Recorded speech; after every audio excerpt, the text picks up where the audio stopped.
All right, we'll do my top 5 tips for selling a car on an auction site. And these aren't the official point of view of Cars and Bids. For the record, I don't even work there. I'm just a friend of the channel. But I have now sold 3 or 4 cars through there.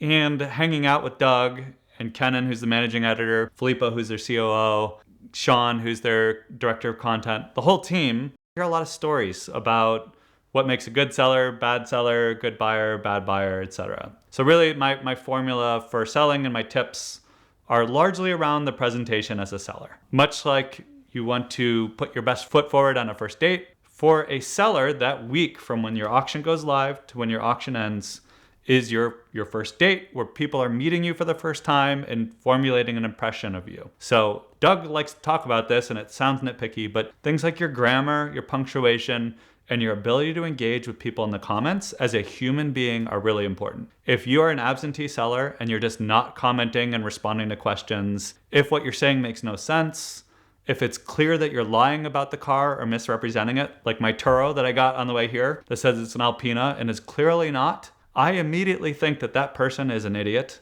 I can't trust anything they say, and I am going to assume the worst about the vehicle. So that same is true for the buyer psychology. If you go out of your way to be transparent, you write polished things. If you're not good at English, that's fine. Use ChatGPT or Claude or any number of the Gen AI tools, but go through the time to really explain things and be transparent with people. It'll go a long way because you buy the seller, not just the car. So that's the number one rule, is just be hyper present, respond to every comment.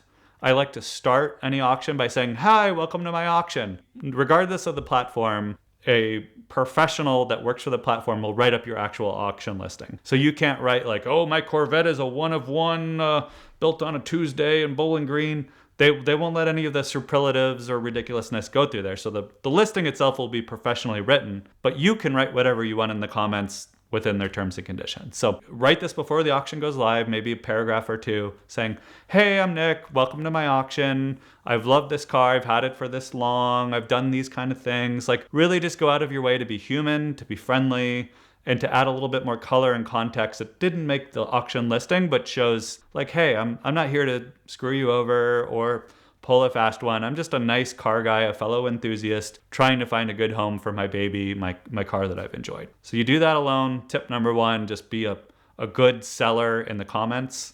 You're going to do very well. Number 2, but arguably possibly tied for number 1, is the pictures.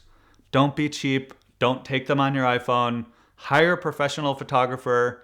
If you really can't for whatever reason, then take your time. This should take you half a day. Spend an hour or 2 washing your car, detailing it. If you have dirt on your floor mats and the wheels are dirty, it is amazing what a detailer can do in a half day of just getting stubborn brake dust off, making the paint shine. All these little things, your eye as a buyer, you might not noticeably say "Oh, that glass looks really clean." But as you go through all those photos, it's a difference between that looking like a really nice example and a mediocre one or a bad one. Get the car in really good shape. Find the right time of day, which is either dawn or dusk, like sort of that golden hour photography. Frame the car in the picture and just really be intentional about those pictures. Since they can't see it in person for most people, the pictures and the picture quality is going to speak volumes. And it's not going to just say, "Hey, the car's nice." It's going to say, "I'm the type of person that would take the time to represent my car well and put forward cool photos of it," versus "I'm just lazy and I don't care and I can't even be bothered to take a decent picture." So I think most auction sites require around a minimum of 50 photos and up to 200 or 300. Try to do 200 or 300. No one's going to look at all of them, or very few people will. But again, the story you're telling the sellers or the buyers is, "I'm the kind of guy that does this. So I'm also the kind of guy that changes my oil regularly and doesn't bang into shopping carts and that doesn't do all sorts of weird stuff. There's no nasty stuff under the seats." So take your time with your pictures, your cleaning, all of that. The third one is all really about your storytelling, and Mr. Bullion's probably the best in the business at this, but to sell a car on an auction platform, it needs to be a unique car. We can go to CarMax or the Ford dealership and buy a Taurus or an Escort or any regular car, right? So you go to the auction site to find something a little unique. Every car has a story and something that it's unique. Even if they were mass produced and it's a Lexus SC430, and I have no idea why I'm using that as an example, right? Well, there was the Pebble Beach edition, there's all these special editions. You can talk about your maintenance history and how your car is better because it's been oil changed with synthetic. You can talk about how you've addressed weak points that the car may have, the new tires. How do you differentiate your car from the 10,000 other cars that have sold on the internet in the history of time? So sometimes it may be, hey, this car was used in a music video, like my friend Sean's old Mercedes, I can't remember the model number, and that got some extra panache. It might be a special color or combination or spec. Often you can email the manufacturer and say like, hey, how many of these were produced? How rare is this specification? Maybe it has a certain option that people really desire, but figure out what makes your car special to a buyer and really lean on that in your comments, your storytelling, and your photography to highlight that this isn't just another Mustang, Corvette, or what have you. It's a special one, and that's why it's worth a premium. It is, at the end of the day, a pain to buy a car sight unseen and ship it potentially across the US. So you got to prove to the buyer, this car is worth that hassle to go out of your way to buy it on the internet from a stranger and have it shipped to your door. Related note, but number 4 is the service records. Every time I buy a car, I get a laminated binder on Amazon with the little sleeves that you can insert, kind of like for baseball cards. I put every receipt I've ever gotten about the car, and then I also start a Google Sheet and do the same thing. Log all of your maintenance. It can be to go to Pep Boys to get a $2 light bulb. Does not matter, and in fact, I would argue that helps because then people say you're the kind of guy that logs a $2 light bulb for your car. Therefore, they must be detail-oriented, they must be fastidious, and they keep on top of things. So when you go to sell, you can upload PDFs, and you can take pictures of these.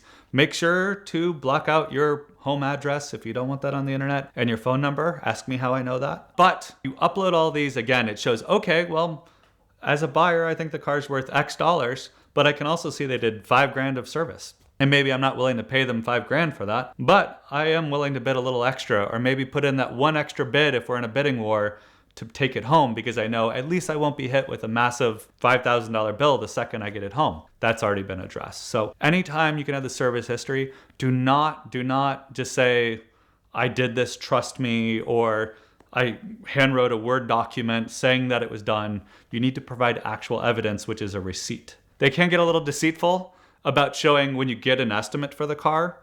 The initial estimates say, here's all the things that are wrong. That doesn't mean that they were paid to fix them or fix them. That just means the inspection showed all those things were wrong. So make sure if they are showing receipts that they were paid for and completed, not just estimates, and don't scam the system that way. But if you have service records, those really do, like, they're worth money. Like, you could almost take, hey, if the service record's for $1,000, it's maybe worth $200 in terms of extra bidding that you will get for that. So find those service records, keep them handy, or maybe log them in a Google Sheet. A lot of shops now use CRMs like ShopMonkey, where it'll actually email it to you too. So I often will call the shops and say, hey, can you email me all my receipts, send me a PDF or whatever, and I can just literally then forward that email to Cars and Bids and they'll upload it for me. So super, super easy. And then the last one is the hardest one, and I'm gonna call this like 5, it's really 4.5, but it's market timing. Can work for you and against you.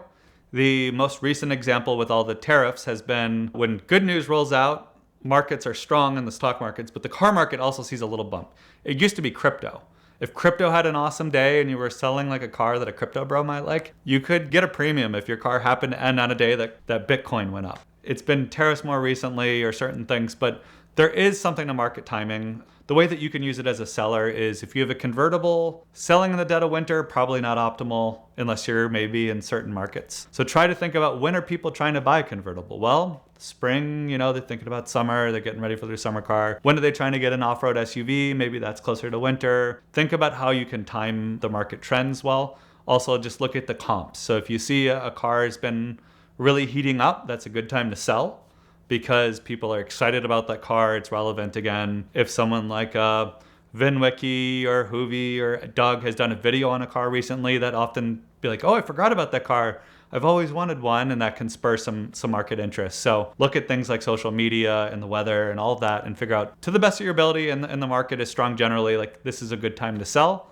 and that's your time to not hesitate, to fill out that application, get it live before the market cools off or the market changes. do all those things. Sixth tip, I guess, which is related to number 2, videos are awesome. Videos are intimidating, as anyone will tell you to produce. But if you go out of your way to do a decent video, I think most platforms now do require them, or at least very strongly encourage them. I like to do a 5 or 10 minute walk around video. So to the first point about show your personality and show that you're trustworthy, I'll put myself in that video and just say, hey, again, I'm Nick, nice to meet you. Let me tell you a little bit about this car, why it was special to me, why I'm selling it. Then I'll do a cold start. I'll show every nook and cranny. It's not just like a 30-second throwaway video. I'll then go drive it.